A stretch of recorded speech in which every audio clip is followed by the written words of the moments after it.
It is 11 a.m. on the East Coast and 6 p.m. in Gaza, where we are following some really important breaking news. Israel has agreed to 4-hour daily humanitarian pauses in the fighting with Hamas to allow civilians to flee from the northern region of the enclave. This is huge. This is huge. Earlier, we've gotten some reports that there were negotiations, but they were contingent on hostages being released, about a dozen hostages. So we don't know if there are any other aspects to this because we're just getting sort of the details now. But this is not a one-time humanitarian pause. It's a daily humanitarian pause. And Vlad, you had, reported from the region, so you might have sort of better insight than me. But immediately I started to think, okay, 4 hours, is that enough time to get to safety?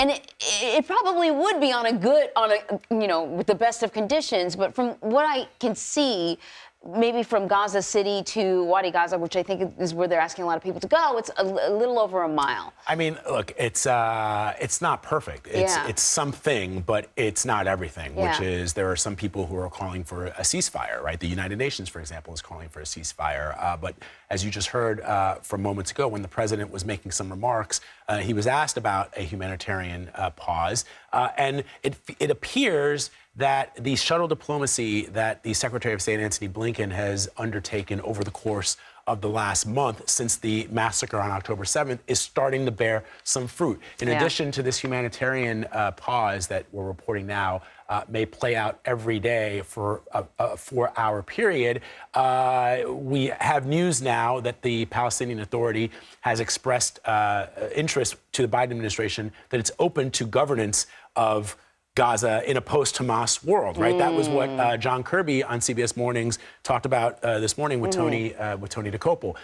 So there are things that are starting to happen. The question for the people who are suffering in Gaza, the innocent civilians, is 4 hours enough to get to where they need to go? Does that also include, for example, an ability to get humanitarian supplies into Gaza, as opposed to just having people move away from an area that Israel intends to strike? These are some of the questions that are still out there that we don't have answers to. But for anybody who's hoping for a certain level of humanitarian assistance, this will come as a welcome relief. This is good news. And we do know that an Israeli official has confirmed this as well. So, this is going to happen.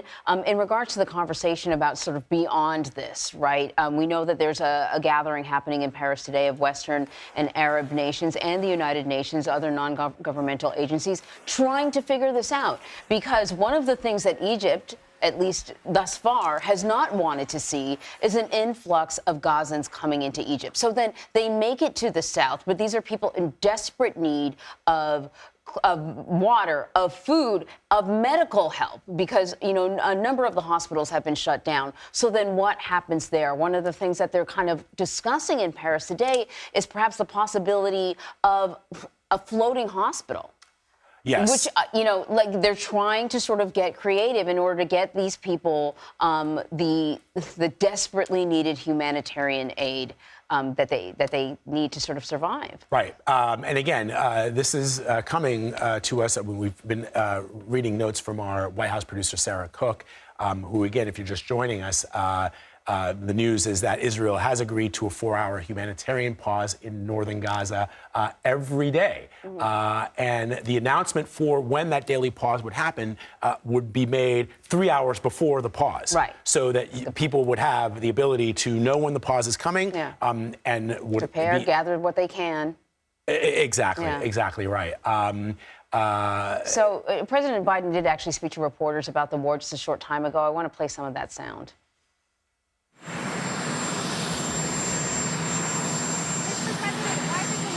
Hostages out.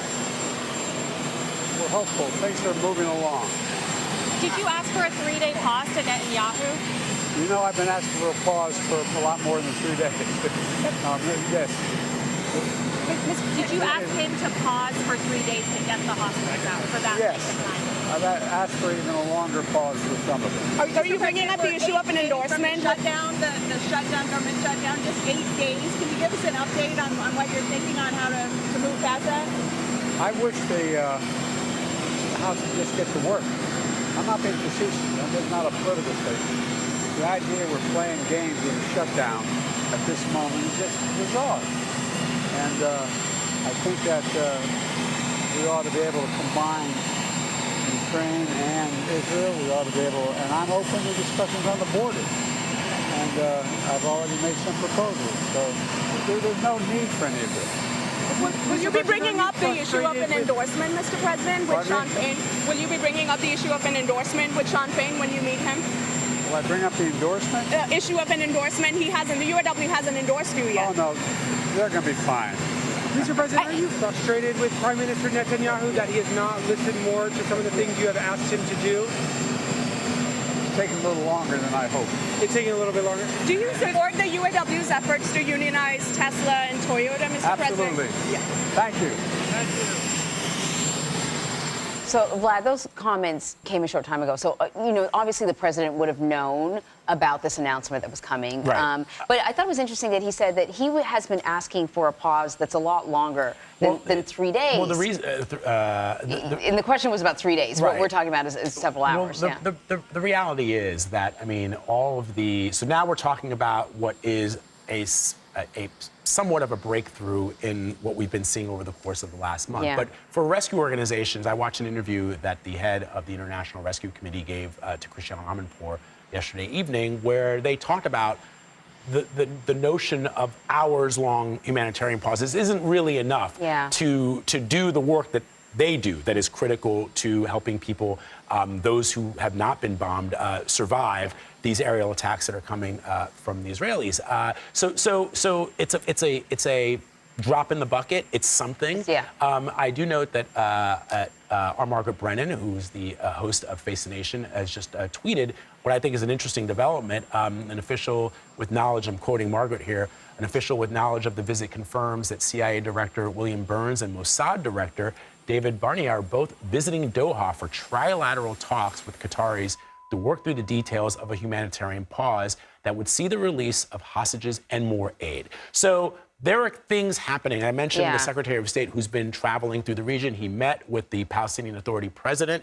The Palestinian Authority is open to what a post-Hamas governing would look like in Gaza. Yeah. Prime Minister Netanyahu hasn't talked much about it, but it does appear that behind the scenes, there are things happening, even in conjunction with his government. Yeah, I think it's good that clearly the need is more than immediate. And so at least there's something happening now, but this is not, it appears, not the end of the conversation and continued negotiations. Israel had said that they wanted to see hostages freed before there was any kind of pause at all. Looks like we're at least getting some sort of pause and a continued conversation about getting these hostages back home.